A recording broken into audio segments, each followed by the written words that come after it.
মহিলারা বাড়িতে নামাজের বিছানা নামাজ পড়ে অনেক সময় বিছানার কর্নার ভাঁজ করে রাখে, তা না হলে শয়তান নাকি দাঁড়িয়ে যায় বিছানায়।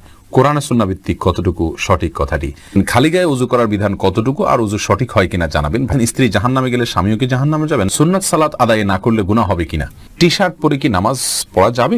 বাজারে ড্রেসিং করা মুরগি খাওয়া যাবে কিনা? নামাজে ঠোঁট বন্ধ রেখে সম্পূর্ণ মনে মনে সূরা কেরাত পড়লে নামাজ হবে কিনা? ছোট বাচ্চারা বিছানায় পেশাব করলে তা শুকিয়ে গেলেও কি বিছানা অপবিত্র থাকবে? কোরআন শরীফ তেলাওয়াত করার সময় দুই পা গুটিয়ে বসে তেলাওয়াত করতে পারবো কিনা? বাড়িতে ফরজ নামাজ পড়লে একামত দিতে হবে কি? ছেলেরা যদি জামাতে ফরজ নামাজ আদায় না করে তাহলে নামাজ হবে কি? ঘুমানোর আগে অনেক সময় ওযু থাকে না, তখন কি আয়াতুল কুরসি পড়া যাবে? ঘুমালে বোবায় ধরে, এ থেকে বাঁচার জন্য কোনো আমল আছে কিনা?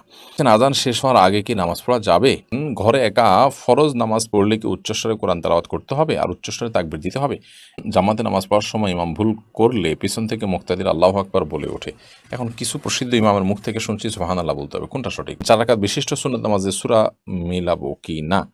ঘরে অনেক কিছুতেই ছবি থাকে, যেমন বই, পত্রিকা, ম্যাগাজিন, সেক্ষেত্রে কি ওই রুমে নামাজ হবে?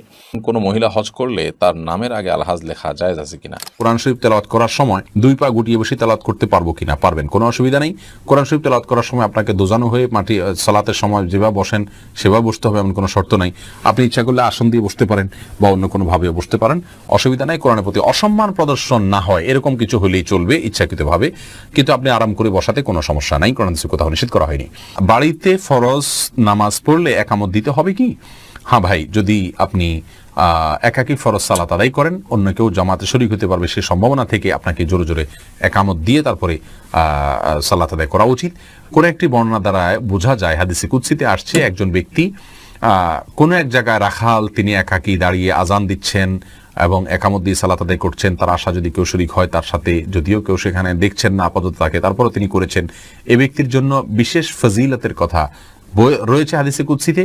যার কারণে আমরা বলি, বাসায়ও যদি আপনি একাকী সালাত আদায় করেন, কোনো কারণে জামাত চলে গেলে মসজিদে আপনি একামত দিয়ে নেবেন এবং এমনভাবে পড়বেন যাতে কেউ আপনার সাথে সম্ভব হলে শামিল হতে পারে। এরপরের প্রশ্নে চলে যাচ্ছি। মোহাম্মদ ওমর ফারুক প্রশ্ন করেছেন, ছেলেরা যদি জামাতে ফরজ নামাজ আদায় না করে তাহলে নামাজ হবে কি? নামাজ হয়ে যাবে। একটা হাদিস এক্ষেত্রে আসে, লা সালাতা লিজারিল মাসজিদি ইল্লা ফিল মাসজিদি, যে ব্যক্তি মসজিদের প্রতিবেশী তার সালাত মসজিদে ছাড়া হবে না। এই হাদিসটির সনদ বিশুদ্ধভাবে প্রমাণিত নয়, হাদিসের সনদের ভিতরে দুর্বলতা রয়েছে, আর সেই কারণে এই হাদিসের সনদের দিকে তাকায় আমরা তার সালাত হবে না সেটা বলবো না।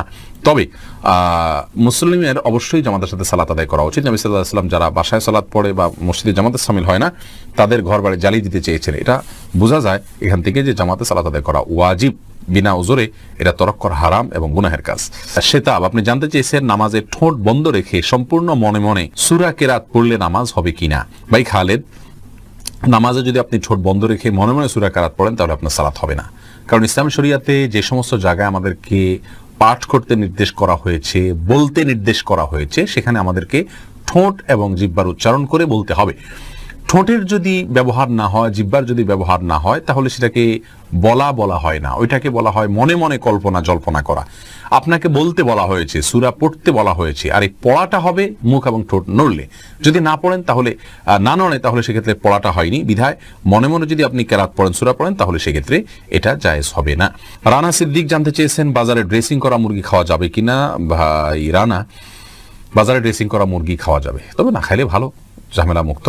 অনেক ওলামা ইকরাম নিষেধ করেন, এই জন্য তারা বলেন যে পানিতে চুবানো হয় ড্রেসিং করার জন্য, সে পানিটাতে যখন চুবানো হয় নাড়ি বুড়ি যদি ভিতরে থাকে, তাহলে সিদ্ধ গরম পানিতে ওটা চুবানো হলে ওই নাপাক যেগুলো নাড়ি বুড়িতে আছে, পায়খানা ইত্যাদি, সেগুলো গোশতের সাথে মিশে যেতে পারে, এই জন্য নিষেধ করেন। আসলে এত অল্প সময়ের জন্য যে চুবানো হয় কয়েক সেকেন্ডের জন্য, এত অল্প সময়ের মধ্যে ওই নাপাকি এটা গোশত পর্যন্ত পৌঁছায় না, যার কারণে গোশতের মধ্যে কোনো দুর্গন্ধ আমরা দেখি না, স্বাদটাও নাপাকের আসে না, কোনো আলামতও আসে না, যার কারণে এটাকে আমরা হারাম মনে করি না। তারপরেও যেহেতু আমাদের ইখতিলাফ আছে, মত পার্থক্য আছে, যদি এটা অ্যাভয়েড করা যায়, বিকল্প পন্থা করা যায়, সেটা বেশি ভালো। অর্থাৎ নাড়ি বুড়ি ফেলে দিয়ে তারপরে ফ্রেশ পানিতে চুবাই ড্রেসিং করলেন, তাহলে কোনো সমস্যা নেই। টি শার্ট পরে কি নামাজ পড়া যাবে? ভাই শাহিন, টি শার্ট পরে আপনি সালাত আদায় করতে পারেন, তো মনে রাখবেন সালাত আদায়ের ক্ষেত্রে মৌলিক নির্দেশনা আল্লাহ সুবহানাহু ওয়া তাআলা বলেছেন, ইয়া আইয়ুহাল্লাযীনা আমানু খুযু যিনাতাকুম ইনদা কুল্লি মাসজিদ। হে ঈমানদাররা, প্রত্যেক সালাতের সময় তোমরা সুন্দর ভাবে সালাত আদায় করবে, সুন্দর পোশাক পরবে বা সুন্দর পোশাক পরবে। তো এই জন্য এমন কোনো পোশাক পরা উচিত নয় সালাতের সময় যে পোশাক পরে আপনি সম্ভ্রান্ত কোনো জায়গায় যাবেন না, মান্যগণ্য কোনো ব্যক্তির কাছে যাবেন না, সেরকম কোনো পোশাক পরা উচিত নয়। অতএব আপনি চেষ্টা করবেন যে পোশাক পরলে আপনাকে খারাপ দেখা না যায়, দৃষ্টিকটু দেখা না যায়, ভিন্ন ব্যতিক্রম মনে না হয়, এবং আপনি এটা পরে ভালো কোনো জায়গায় যেতে ইতস্ত বোধ করেন না, সেরকম পোশাক পরে সালাত আদায় করবেন। নাবিল শাহরিয়ার জানতে চেয়েছেন, স্ত্রী জাহান্নামে গেলে স্বামীও কি জাহান্নামে যাবে? না ভাই নাবিল, এটা কোনো জরুরি না যে স্ত্রী জাহান্নামে গেলে স্বামীও জাহান্নামে যাবে। লূত আলাইহিস সালামের স্ত্রী জাহান্নামে যাবে, কিন্তু তাই বলে লূত আসলাম তো জাহান্নামে যাবেন না। অতএব স্বামী স্ত্রী একে অন্যের জাহান্নামে যাওয়ার উপর অন্য জাহান্নাম নির্ভর নয়, বরং প্রত্যেকের আমল নির্ভর করবে, আমলের উপর নির্ভর করবে তার জান্নাত জাহান্নাম। আল্লাহ সুবহানাহু ওয়া তাআলা বলেছেন, লাইসা লিল ইনসানি ইল্লা মা সাআ, মানুষ নিজে যা করে সেটাই সে পাবে, অন্য কি করলো না করলো তাতে তার কিছু আসবেও না, যাবেও না। আল্লাহ অন্য আয়াতে বলেছেন, লা তাজিরু ওয়াজরাতুন ভিজরা উখরা, একজনের বোঝা, পাপের বোঝা অন্যজন বহন করবেন। অর্থাৎ স্ত্রী অন্যায় করলে তিনি জাহান্নামে যাবেন, স্বামী জাহান্নামে যাবেন না। বিষয়টি এরকম না, যার যারটা আমলের কারণে তিনি পুরস্কার বা তিরস্কারের উপযুক্ত হবেন। এরপরে রাকিব কাজী সালেহ আপনি জানতে চেয়েছেন, খালি গায়ে ওযু করার বিধান কতটুকু আর ওযু সঠিক হয় কিনা জানাবেন। ভাই রাকিব, ওযুর ক্ষেত্রে শরীয়তে খালি গা বা জামা কাপড় পরা কোনোটি নির্দেশ করেনি। অতএব ওযুর ক্ষেত্রে আমরা খালি গায়ে যদি থাকি তাহলে কোনো প্রকার অসুবিধা নেই। ওযুর ক্ষেত্রে আপনি খালি গায়ে ওযু করতে পারবেন, কোনো সমস্যা নেই ইনশাআল্লাহ। হাফেজ আপনি জানতে চেয়েছেন, ছোট বাচ্চারা বিছানায় পেশাব করলে তা শুকিয়ে গেলেও কি বিছানা অপবিত্র থাকবে? ছোট বাচ্চারা যদি বিছানা পেশাব করে, এক্ষেত্রে মনে রাখতে হবে ছেলে বাচ্চা যদি হয় তাদের পেশাবের ক্ষেত্রে কিছুটা ছাড় রয়েছে। ছেলে বাচ্চা যদি হয় আর সে যদি মায়ের দুধের উপরে সম্পূর্ণ নির্ভরশীল থাকে এবং তার মধ্যে যদি অন্য কোনো কিছু যদি সে না খায়, বাহিরের কোনো কিছু খাদ্য হিসাবে সে গ্রহণ না করে, তাহলে সেক্ষেত্রে এই বাচ্চার পেশাবের উপরে শুধুমাত্র পানি ছেটা দিয়ে দিলে সেটা পাক হয়ে যাবে। আর যদি মেয়ে বাচ্চা হয় তাহলে সেক্ষেত্রে পরিপূর্ণভাবে ধুইতে হবে। এটা হাদিস দ্বারা এই ব্যবধান এবং পার্থক্যটা সুস্পষ্টভাবে প্রমাণিত। এখানে কেউ যদি বলেন যে মেয়েদের পেশাবের ক্ষেত্রে এই তারতম্য কেন করা হয়েছে, মেয়েদের প্রতি বৈষম্য কিনা, আমরা বলবো না। মেয়েদের পেশাব হয়তো তার ভিতরে কোনো এমন কোনো দিক রয়েছে পেশাবের যেটা হয়তো আমরা এখনো জানি না, অথবা বিজ্ঞানী হয়তো জানতে পারেন, যার কারণে এটা ধোয়াটা জরুরি করা হয়েছে। সেটাতে দুর্গন্ধের বিষয় থাকুক অথবা অন্য কোনো ক্ষতিকর কোনো কিছু থাকুক যেটা আমাদের কাছে অজানা, কিন্তু ইসলামী শরীয়ত নির্দেশ করেছে, নিশ্চয়ই এর ভিতরে কোনো না কোনো কল্যাণ আছে। আমরা দেখি ইসলামী শরীয়তের নির্দেশকে পালন এবং মান্য করার ভেতরেই কল্যাণ নিহিত আছে। রাকিব হাসান প্রশ্ন করেছেন, সুন্নাত সালাত আদায় না করলে গুনাহ হবে কিনা? রাকিব হাসান, সুন্নাত সালাত আদায় না করলে বড় কোনো গুনাহ হবে না। গুনাহ তো অবশ্যই হবে, গুনাহ শব্দের অর্থ হলো ক্ষতি। সুন্নাত তরক করলে তো ক্ষতি হবেই। নবী সাল্লাল্লাহু আলাইহি সাল্লাম ৫ ওয়াক্ত সালাতের আগে পরে যে সুন্নাতে মুআক্কাদাগুলো, এগুলোকে খুব গুরুত্বপূর্ণ সালাত হিসেবে আদায় করেছেন। অতএব সেগুলোকে যদি আপনি তরক করি বিনা প্রয়োজনে, বিনা কারণে, বিনা ওজরে, তাহলে তো ক্ষতি হবেই, গুনাহ তো হবেই অর্থে। কিন্তু গুনাহ বলতে কবিরা গুনাহ, বড় কোনো পাপ যেটা কারণে শাস্তির সম্মুখীন হইতে হবে, এরকম কোনো গুনাহ হবে না। কারণ এটি ফরজ বা ওয়াজিব নয়, আর ফরজ ওয়াজিব না হলে সেটা তরক করলে বড় কোনো গুনাহ হয় না। বিনা কারণে এটা না ছাড়াই উচিত, মুসলমান সুন্নাহকে তরক না করাই উচিত। কিন্তু যদি কোনো কারণে মাঝে মধ্যে ছাড়ে তাতে কোনো অসুবিধা হবে না ইনশাআল্লাহ বিইذনিল্লাহ। সিয়াম মিয়া আপনি লিখেছেন, জামাতে নামাজ পড়ার সময় ইমাম ভুল করলে পিছন থেকে মুক্তাদির আল্লাহু আকবার বলে ওঠে। এখন কিছু প্রসিদ্ধ ইমামের মুখ থেকে শুনছি সুবহানাল্লাহ বলতে হবে, কোনটা সঠিক? ভাই সিয়াম, অবশ্যই আপনি যেটা ইদানিং শুনছেন ইমাম থেকে বলেছেন সেটি সঠিক, কারণ হাদিসে নবী সাল্লাল্লাহু আলাইহি ওয়াসাল্লাম এটিই বলেছেন, আত-তাসবিহু লিরিজালি ওয়াত-তাসফিকু লিন-নিসা। নামাজের মধ্যে ইমাম সাহেবের ভুল হলে যারা পুরুষ তারা তাসবিহ পড়বেন, সুবহানাল্লাহ বলে উঠবেন। সুবহানাল্লাহ এর শব্দের অর্থই হলো আল্লাহ পবিত্র। এটা আশ্চর্যের সময় মানুষ বলা হয়, যারা ইমাম সাহেব এটা কী করছেন, এই টাইপের বিষয়। আল্লাহু আকবার হলো বড় কোনো অর্জন হয়ে গেলে ইতিবাচক ইয়েতে সাধারণত আল্লাহু আকবার ব্যবহার হয়ে থাকে। অতএব এখানে আল্লাহু আকবার না বরং সুবহানাল্লাহ বলা উচিত, সেটি হাদিসের নির্দেশনা। আল্লাহু আকবার চলে আসছে আমাদের সমাজে কোনোভাবে, তো শুদ্ধটারই চর্চা আমাদের করা উচিত। এরপরে এম কে করিম লিখেছেন, আজান শেষ হওয়ার আগে কি নামাজ পড়া যাবে?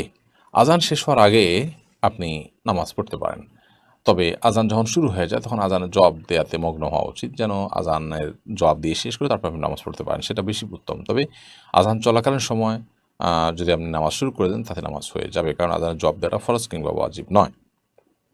ফাহিম কাউসার লিখেছেন, কোনো মহিলা হজ করলে তার নামের আগে আলহাজ লেখা জায়েজ আছে কিনা? নামের আগে আলহাজ পুরুষের জন্য লেখা যেখানে উচিত না, সেখানে মহিলার জন্য কারণ লিখতে যাবে? একই কথা, পুরুষ মহিলা কারোর জন্য এটা শোভনীয় নয় যে তিনি হজ করেছেন সেটি তার নামের আগে লিখে রাখবেন। এটি তার এখলাস এবং তার যে নিয়তের ব্যাপারটা আছে সেটা নিয়ে রীতিমতো ধোঁয়াশা তৈরি করে। এই জন্য এটা না করা উচিত। এবাদতবন্দেগী এটা মানুষের কাছে বলে বেড়ানোর সারা জীবন ধরে এরকম কোনো বিষয় নেই। হ্যাঁ, প্রসঙ্গ তো আসলো, ওখানকার কোনো ঘটনা বললো, সেটা ভিন্ন বিষয়। বাট আপনার আলহাজ, আপনার এই উপাধি এটা সেটে নিজেকে হজ করেছেন সেটি জাহির করা অবশ্যই গুনাহের কথা। বুলবুল তানিম আপনি জানতে চেয়েছেন, মহিলারা বাড়িতে নামাজের বিছানা নামাজ পড়ে অনেক সময় বিছানার কর্নার ভাঁজ করে রাখে, তা না হলে শয়তান নাকি দাঁড়িয়ে যায় বিছানায়, কোরআন সুন্নাহ ভিত্তিক কতটুকু সঠিক কথাটি? ভাই বুলবুল, বাড়িতে নামাজের বিছানা নামাজ পড়ার সময় কর্নার ভাঁজ করে রাখা, শয়তান দাঁড়াবে সেই ভয়ে, এটা কুসংস্কার। এর সাথে ইসলামের শরীয়তের কোনো সম্পর্ক নাই। কোরআন হাদিসে কোথাও বলা হয়নি যে কেউ সালাতের জন্য দাঁড়ালে তার জানামাজটা যদি বড় হয় তার কোনায় শয়তান দাঁড়াবে, এরকম কোনো কথা নেই। জামাতবদ্ধ সালাতে পুরুষরা যখন পাশাপাশি দাঁড়িয়ে সালাত আদায় করবেন তখন কাতারের মধ্যখানে যদি ফাঁকা থাকে সেখানে শয়তান দাঁড়ায়, এটা হাদিস দ্বারা বোঝা যায়। এজন্য মানে নির্দেশ করা হয় ওয়ালা তাদাউল ফুরুজাত লিশায়াতিন, অর্থাৎ শয়তানের জন্য কোনো মাঝখানে ফাঁকা জায়গা রাখবে না। কিন্তু জায়নামাজের বা মুসাল্লার কোনাকাংশিতে শয়তান দাঁড়ায় এরকম কোনো কথা ইসলামের শরিয়ার কোথাও নাই, কোরআন হাদিসের কোথাও বলা হয়নি, বিধায় এটি ভিত্তিহীন কথা। মাসুক আহমদ আপনি লিখেছেন, ঘুমালে বোবায় ধরে, এ থেকে বাঁচার জন্য কোনো আমল আছে কিনা? দেখুন, আমাদের অনেকেই ঘুমালে যখন আমাদের শরীরের মধ্যে প্যারালাইসিসের মতো ভাব হয়ে যায়, আমাদের সেন্স ঠিক থাকে বা হাত পা কিছু নাড়াতে পারি না, আমরা সেটাকে বোবায় ধরা বলি। এটা আমাদের সমাজে বহুল প্রচলিত। সাধারণত বোবায় ধরা বলতে আমরা মনে করি যে বোবা জিনে ধরছে, সেজন্য আমরা বোবার মতো হয়ে গেছি, কথা বলতে পারছি না, আওয়াজ নাই এবং নড়াচড়া নাই, অথবা আপনার জিনে ধরার ফলে আমরা বোবার মতো হয়ে গেছি, এটাকে আমরা বোবায় ধরা বলি। আসলে এটা জিনে ধরা, এটি কোরআন হাদিসের আলোকে যেমন প্রমাণিত না, এবং ইসলামী শরীয়তের দৃষ্টিকোণ থেকে এটাকে জিনের ধরার কারণে এরকম হয় যেমনটি বলা হয়নি। বরং এটার বৈজ্ঞানিক ব্যাখ্যা আছে। আমরা জানি যে এটাকে বলা হয় আপনার স্লিপ, কি বলে এটাকে, পক্ষাঘাতগ্রস্ত, মানে ঘুমে স্লিপ প্যারালাইসিস, বা আপনার ঘুমন্ত অবস্থায় পক্ষাঘাতগ্রস্ত হওয়া সাময়িক সময়ের জন্য, অল্প সময়ের জন্য, মুহূর্তের জন্য এরকম হয়ে থাকে। তো এরকম যদি হয় তাহলে সেক্ষেত্রে চিকিৎসকদের বিভিন্ন পরামর্শ আছে এটি কেন হয়। সাধারণত না ঘুমালে, ঘুম গভীর না হলে, শুয়ে থাকলে, বিভিন্ন ডিভাইস আশপাশে রাখলে, সেগুলো চালু থাকলে, সেগুলোর কারণে অনেক সময় এরকম অসুবিধা হতে পারে। শরীর অত্যধিক ক্লান্ত থাকলে এরকম হতে পারে, এবং দিনের বেলা ঘুমের অভ্যাস থাকলে রাতের বেলা এরকম হতে পারে। এই জন্য দিনের বেলা যথাসম্ভব না ঘুমিয়ে রাতে তাড়াতাড়ি ঘুমিয়ে যাওয়া উচিত, এবং লম্বা সময় ধরে খুব মন ভরে ঘুমানো উচিত, এবং ডিভাইস ইত্যাদি থেকে যথাসম্ভব ঘুমের আগে থেকে দূরে থাকা উচিত, এবং এগুলোকে দূরে রাখা উচিত, এবং সম্ভব হলে বন্ধ করে বা এরোপ্লেন মোড দিয়ে রাখতে পারলে ভালো হয়। তো এগুলোর মাধ্যমে ইনশাআল্লাহ দিল্লাহ এখান থেকে রক্ষা পাওয়া যাবে। চিকিৎসকগণ এবং এ বিষয়ে বিশেষজ্ঞগণ নানা রকম পরামর্শ আমাদেরকে দিয়েছেন, বিধায় সেগুলো আমরা করব। এর বাইরে ওই মুহূর্তে আমি আল্লাহ তাআলা স্মরণ করে আল্লাহর কাছে পানা চাইতে পারি। এই পক্ষাঘাতটা স্থায়ী হয়ে গেলে আমার জন্য সেটা কত বড় বিপদের কারণ হবে, সন্দেহাতীতভাবে সেটি আমাদের টেনশনের কারণে একজন ইমানদার হিসাবে। এই জন্য আল্লাহ তাআলার কাছে আমরা ইস্তেগফার করব, এবং ভীত সন্ত্রস্ত না হয়ে আল্লাহর কাছে আমরা সাহায্য প্রার্থনা করব, এবং আমরা আশা করব ইনশাআল্লাহ এটা ছেড়ে যাবে, আতঙ্কিত হব না। তো এই বিষয়ে তারা পরামর্শ দিয়ে থাকেন। এর বাইরে ইমানদার হিসেবে যেটা বললাম যে ওই মুহূর্তে আপনি সেন্স আছে, সেন্স কাজ করছে, তো আল্লাহ তাআলার কাছে আপনি মনে মনে দোয়া করতে থাকেন, মুখে আওয়াজ করতে না পারলে কোনো অসুবিধা নেই। এবং পক্ষাঘাতগ্রস্ত মানুষ, প্যারালাইসিস হওয়া মানুষগুলো কত কষ্ট করে, আমরা এই মুহূর্তের জন্য আমরা এতটা ভীত সন্ত্রস্ত হয়ে পড়ি, তাহলে তাদের জন্য সেটি কত কষ্টের কারণ হয় সেটি আমাদের বোঝা উচিত, উপলব্ধি করা উচিত, এবং আল্লাহর কাছে শুকর আদায় করা উচিত। আল্লাহ আমাদের সুস্থ রেখেছেন, ভালো রেখেছেন। শিলা আক্তার লিখেছেন, ঘরে অনেক কিছুতেই ছবি থাকে, যেমন বই, পত্রিকা, ম্যাগাজিন, সেক্ষেত্রে কি ওই রুমে নামাজ হবে? তাছাড়া বাচ্চাদের বিভিন্ন খেলনাও থাকে। বোন শিলা, ঘরে বিভিন্ন আসবাবপত্রে যদি প্রাণীর ছবি থাকে তাহলে সেক্ষেত্রে সেই রুমে, বিশেষ করে এটা প্রকাশ্যে যদি থাকে টাঙানো ইত্যাদি, তাহলে সেখানে নামাজ না পড়ে, যেখানে নাই সেখানে নামাজ পড়া উচিত। অথবা ওখানে নামাজ পড়তে হলে সেটিকে যথাসম্ভব ঢেকে কোনো কিছু দিয়ে চাপা দিয়ে তারপরে, বা ড্রয়ার ইত্যাদিতে রেখে তারপর নামাজ পড়া উচিত। না হলে এটি মাকরু হবে। তবে সেখানে নামাজ হবে না এরকম না, নামাজ হয়ে যাবে। এমডি আকরাম হোসেন লিখেছেন, ঘরে একা ফরজ নামাজ পড়লে কি উচ্চস্বরে কোরআন তেলাওয়াত করতে হবে আর উচ্চস্বরে তাকবীর দিতে হবে? একা একা যখন আপনি তেলাওয়াত করবেন তখন নীরবে কিংবা উচ্চস্বরে যে কোনোভাবে পড়তে পারেন। যদি অন্য কারোর ডিস্টার্বের আশঙ্কা না থাকে আপনি উচ্চস্বরে পড়তেই পারেন। আর তাকবীর বিষয় যেটি, সেটা হলো যে আল্লাহু আকবার সরি আপনার নামাজের কথা আপনি বলছেন। নামাজ যখন পড়বেন তখন উচ্চস্বরে কোরআনে কারিমের তেলাওয়াত আপনি রাতের বেলা নামাজ হলেও করতে পারেন, আবার চাইলে নীরবেও পড়তে পারেন। দিনের বেলা নামাজ তো ডেফিনেটলি আপনাকে আস্তে পড়তে হবে এবং তাকবীরগুলো আপনি উচ্চস্বরে দিবেন। সেই সাথে একামত দিবেন। একামত দিয়ে ইমামের যেভাবে নামাজ পড়ায় ঠিক ওইভাবে আপনি নামাজ পড়বেন। উদ্দেশ্য হলো অন্য কেউ যেন আমার তাকবীর শুনে, আমার একামত শুনে আমার সাথে এসে শামিল হয়, যোগ দেয়। এমনকি নফল নিয়তে এসে যোগ দিলেও আপনি জামাতের সওয়াব পেয়ে গেলেন। সেই যে উদ্দেশ্যে আপনি এটি করতে পারেন। সুমন আহমেদ আপনি লিখেছেন ৪ রাকাত বিশিষ্ট সুন্নত নামাজে সূরা মিলাবো কি না? জি, সুন্নত নামাজ হলে যে সূরা মেলানো লাগবে না ব্যাপারটা সেরকম না।